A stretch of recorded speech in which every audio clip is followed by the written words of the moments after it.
Hello வணக்கம்பா, எல்லாம் எப்படி இருக்கீங்க? 150 டேஸ் ஃபேட் லாஸ் சேலஞ்சில் இன்றைக்கி டே 54. வழக்கம் போல் காலையில் எந்திரிச்சு 1 லிட்டர் தண்ணி குடிச்சிட்டு வெளியில் வந்தால் நம்ம சூரிய பகவான் எழுந்துக்கிற ஸ்டேஜில் இருந்தார். சரி, அவர் வரட்டும், நம்ம வேலையை பார்ப்போம்னு நினச்சிக்கிட்டு இன்றைக்கி நான் பண்ண workout back, front arms and forearms. எவ்வளோ தான் ஹார்ட் ஒர்க் பண்ணாலும் ஏன் லைக்கும் சப்ஸ்கிரைபும் வரமாட்டிருக்கு? ஏன்? ஒய்? கியூ? நீங்கள் வீடியோவை லைக் பண்ணி சப்ஸ்கிரைப் பண்ணி சப்போர்ட் பண்ணால் எனக்கும் மோட்டிவேஷனாக இருக்கும்ல.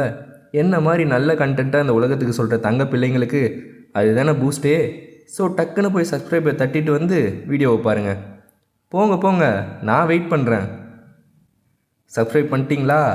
கிரிஞ்சாக இருந்துச்சுன்னா மன்னிச்சிருங்க, எனக்கு வேறு வழி தெரியலாத்தா. சரி, நம்ம விஷயத்துக்கு போவோம்.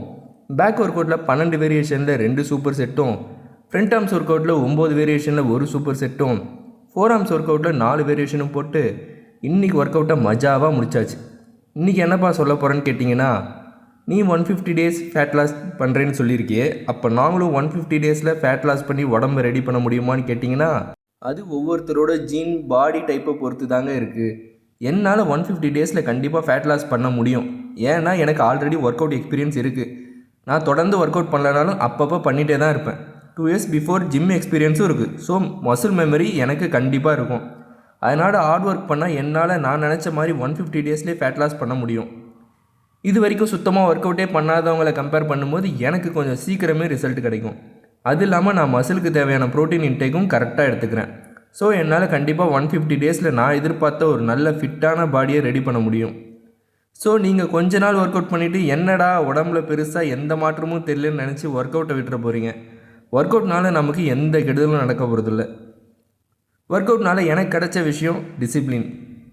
டெய்லி 7-8 மணி வரைக்கும் தூங்குறேன்னா ஒர்க் அவுட் பண்ணுறதுக்காகவே காலையில் 4:30 மணிக்கு எழுந்திக்கிறேன். எனக்கு காலையில் எழுந்துச்சி ஒர்க் அவுட் பண்ணுறதால அந்த டே ஃபுல்லாகவே ஆக்டிவாக போகுது. நம்ம வேலையை நம்ம கரெக்டாக செஞ்சணுன்னு ஒரு பொறுப்பு வருது. ரெண்டாவது விஷயம் கான்ஃபிடென்ஸ்.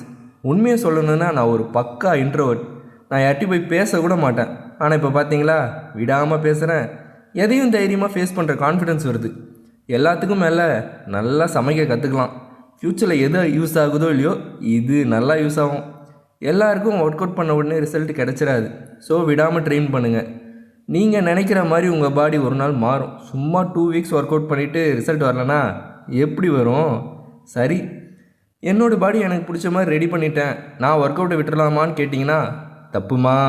நீங்கள் என்ன தான் உடம்பை ரெடி பண்ணாலும் ஒர்க் அவுட்டை விட்டுட்டிங்கன்னா மேக்ஸிமம் 3 மந்த்ஸ் தான்.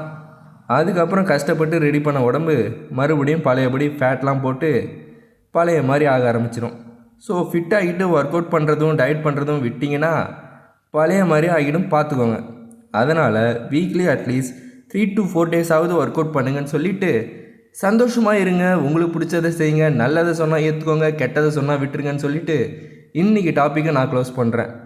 ஓகே, எனக்கு இந்த நாள் ரொம்ப சூப்பராக போகுது, உங்களுக்கும் செம்மையாக போகும்னு நம்பிட்டு வந்த வேலை சூப்பராக முடிஞ்சுது. நான் கடையை சாத்திட்டு கிளம்புறேன். நீங்கள் வீடியோ ஃபுல்லாக பாருங்கள். நம்ம நாளைக்கு டே 55ல் சந்திப்போம். பாய் பாய்.